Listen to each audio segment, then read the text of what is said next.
We have an update on a Kansas story that sparked a national conversation about First Amendment rights. The police chief of Marion, Kansas, a man named Gideon Cody, resigned this past week, days after the city suspended him. Cody led an August police raid of the Marion County Record, the local newspaper, along with a search of the publisher's home and the home of the city's vice mayor.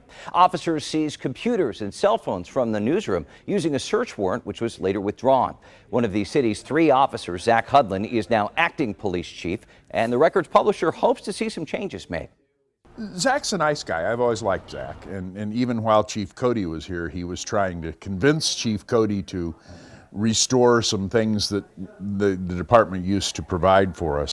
A reporter at the newspaper filed a federal lawsuit against the now former chief, accusing him of violating her constitutional rights. Our roundtable of journalists is here to discuss the latest developments and a number of other political headlines. Please welcome back Brian Ellison, host contributor with KCUR, and KMBC9 political reporter Michael Mahoney. Let's start in Marion. There has been so much pressure on city leaders to make a move here. This chief, who worked for years here in Kansas City, conducted this widely criticized raid. Now he's off the job. He is off the job, and nobody knows exactly what's next because he was suspended a few days before he resigned without comment. The mayor isn't talking about the decision-making process that led to that. What is clear, I think, Cody, is that we are at a stage where this initially appeared to be about a restaurateur who was applying for a license and their driving record. It now appears that the police chief's own record when he was an officer with the Kansas City Police Department might have been more of the issue. There is video of him rifling through a file with his name on it that was on one of the reporters' desks in the newsroom.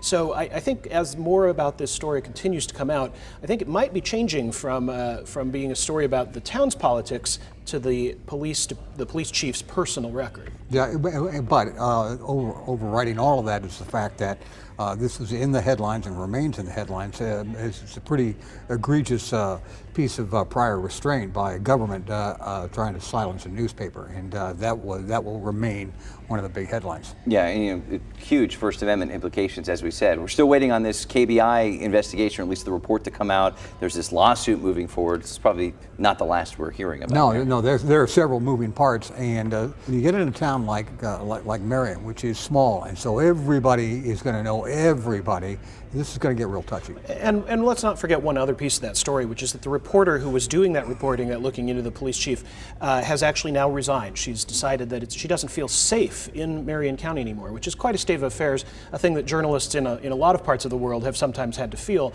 You don't expect it to happen in a small town in Kansas. Right, sure. I remember the publisher's home was raided as well, and his mom, the co-owner, died very shortly thereafter that. So there are a lot of ripple effects here. Let's talk about some of the other headlines. Politics, right? The third quarter of 2023 just wrapped up, which is why we saw so many mailers from candidates asking for money in both of our states, right? Quarterly fundraising reports are due this week. Mahoney, what should we expect? What do these reports tell us? These reports are part of what the politicians and the political community call the money primary, okay? And this is the inside game of who has accumulated the most donations, whose campaign is going to be flush with money at the third quarter of this year, and then at the end of the year, and then into 24 when it starts. And so when these things come out, the insiders are going to be paying a lot of attention to who's up, who's down, who is where people expect them to be in terms of fundraising, who's not there yet. A couple of big races around here will be the 3rd District Republican primary for Congress in Kansas, where Sharice Davids will be seeking another term as a Democrat. The Missouri Republican primary for governor will be another one. And then another big one is going to be the Josh Hawley-Kuntz race for the Senate. Let's talk about that Missouri governor primary real quick. I think a lot of money and a lot of attention is going to be paid over the next 10 months before that primary election. Jay Ashcroft already sitting on a lot of money, half $500,000, but Mike Kehoe, the lieutenant governor, sitting on more than twice as much. Right. Also received a $250,000 contribution just this week from St. Louis mega donor Rex Sinkfield. And that brings to his total contributions to that campaign $750,000. So I think you should expect a lot of cash in the next 10 months in that primary. Yep, watch it. All right, we will be watching closely, especially to see if there are a lot of out-of-state donors, which we're starting to see that trend. Brian Ellison, Michael Mahoney, thank you so much.